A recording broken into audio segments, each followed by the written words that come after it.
From the rugged desert outside Yuma, Arizona, this is Outpost Outspoken.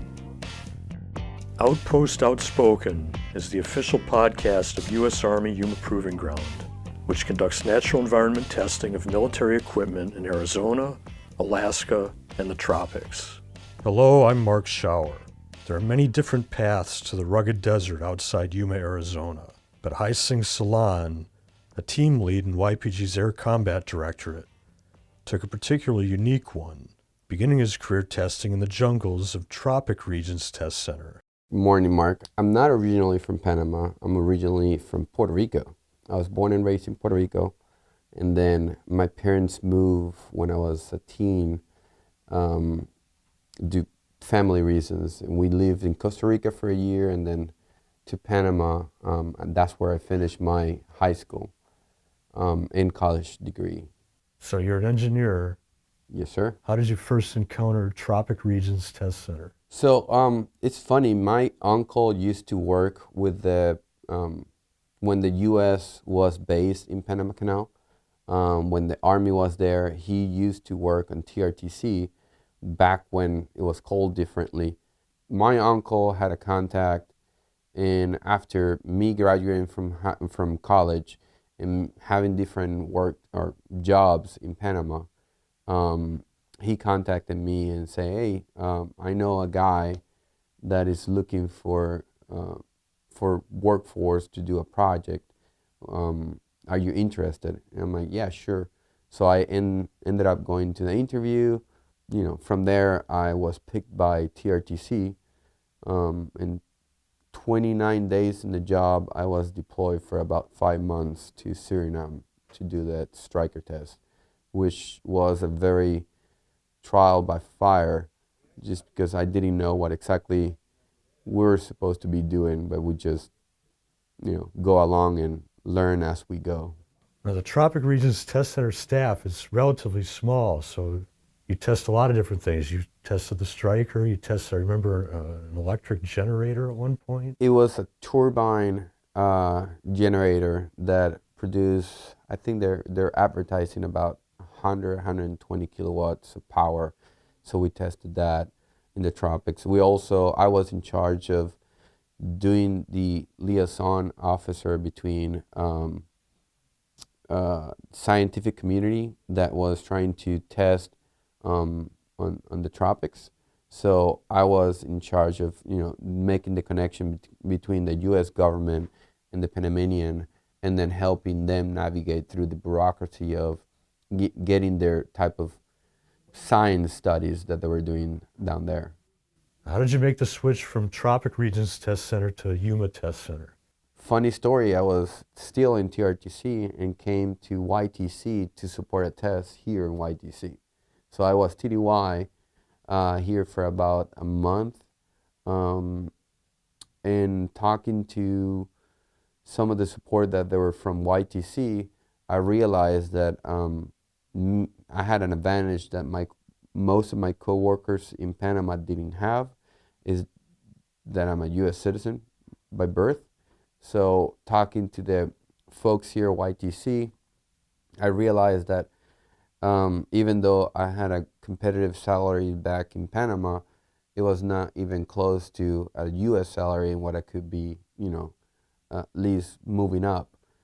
Also, another good perspective that test gave me is that the office here in YTC is a lot bigger. When you have 1,500 employees, there's a bigger chance to jump around or, see different testing, exposed to different technologies, and at the same time, the opportunity that you can, transition and move up.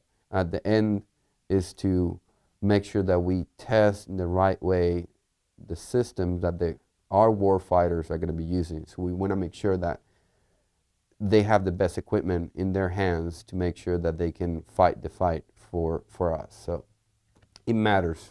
Now, you've been here more than 10 years now at Yuma. That's correct. You've done a lot of different aviation tests. You were on degraded visual environment technologies for helicopter pilots. That's correct. Counter small unmanned aircraft. When I got here, I wasn't hired as a test officer. I was hired as with the old Nakatech workforce. I was first doing testing with the balloons with the aerostats. So PGSS was the first test that I was helping out when I got transitioned to YTC. And then aviation took over the mission of the aerostats. And that's when my old boss kind of identified me from the crowd saying, well, you have a degree, why are you in this position? We can. And then she interviewed me and she said, yeah, I mean, I think you have something else to offer as a test officer and having an engineering degree. So that's when the newly formed sensor test branch got me an opportunity to jump into the sensor test branch.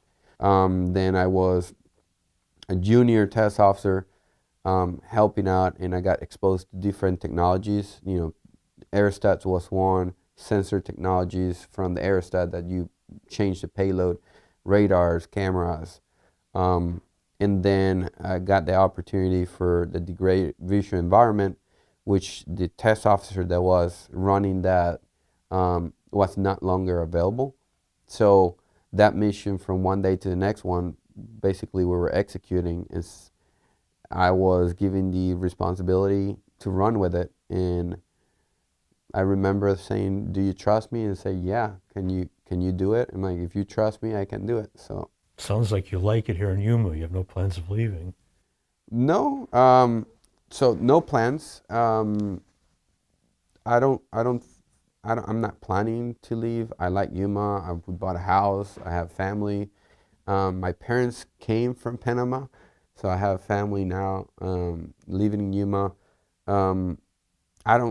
It's not a plan, but then again, like I've said before, I was able to leave the known family and stability of a whole country to transition to even though it's my country, it's a different location with no family or any root here, and I've been making Yuma as my home and liking it, to be honest. I've never closed the door and say, yeah, this is the last stop, because you never know. I joke about that I live in the extreme tropics, extreme desert.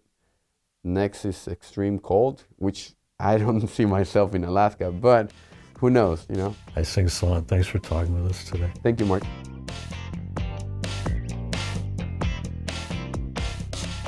Welcome back to Outpost Outspoken. I'm your host for this segment, Ana Henderson. The Family Morale, Welfare, and Recreation Department, also known as MWR, is a department that brings all the fun to the Army installations. Today, Maiko Black, MWR's marketing coordinator at Yuma Proving Ground, joins us. Welcome, Maiko. Hi, thank you for having me. Thank you for being here. Let's start off by telling everyone about MWR's mission. MWR is considered to be like the fun of the Army. Our main mission is to serve the need and interests of all the people, Army, family members, civilians, to improve their quality of life through recreation and morale boosting. Some of the services that you offer are the ones that bring the memories. Our main mission is to just try to give them a part of their home that they're missing when they're, stationed in certain places, because, a lot of these kids move around and they don't have their family like a lot of the civilians outside of these gates do. We just try to bring them a little bit of the home and comfort that they are missing from those places.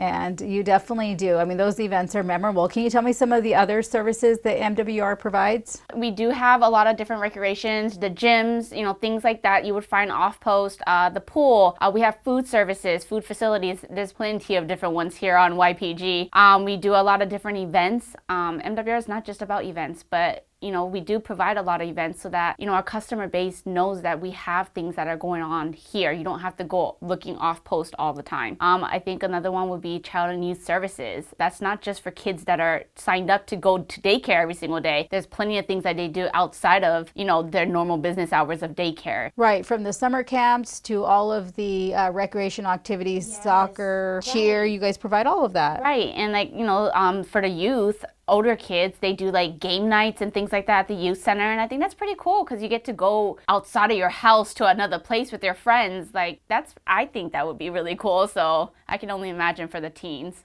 And with so much going on, how can the YPG community just keep track of it all? Like, what resources do you provide to help them be in the know? So there's plenty of options out there. One of them will be flyers. We try to post it in all of our facilities. We do have big posters outside of the exchange and the post office. We have the marquees posted out throughout the post. One of the main ones will be the main gate marquee.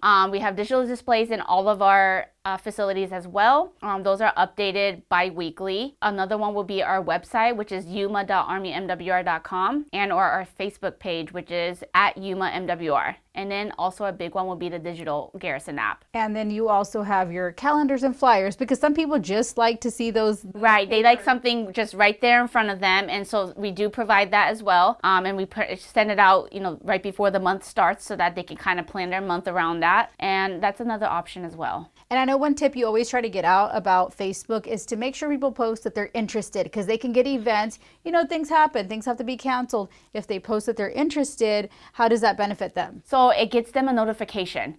It gives them a notification if they're interested to let them know either 24 hours ahead of time, an hour ahead of time. It gives them notifications, hey, remember these things are happening in those areas you push that you're interested. Or if I push that it's canceled, it gives them the notification that it is canceled. So it's a really good reminder as well. All right, well, thank you for your time. I appreciate the work that you do to support the soldier and their families. Thank you so much. This has been Outpost Outspoken. Thank you again for listening. We'll see you next time from the Army's busiest test center.